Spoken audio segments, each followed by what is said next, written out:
Hi my lovely viewers, this is LYT World Learning Tutorial channel for you. Today in this tutorial I am going to show you how to repair mail in PC or laptop in Windows 11. So for this case we will go to the search options here and click the settings. So in settings we will go apps and here the installed apps as because the mail apps we have installed in my PC. So click here and we can search or search via writing the name as well as we can search here. So this is too much difficult for searching this, so we can write this thing. So mail, see here the mail.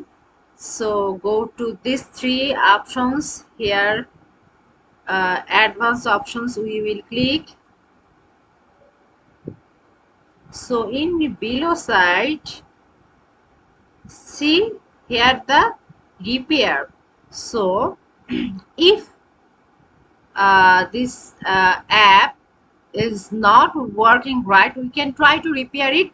The app's data won't be affected. So if we press the repair button, the data won't be affected, but it will work. So in this way we can repair this mail. So thank you so much for watching this video. Please subscribe this channel. Hopefully this tutorial will help you so much.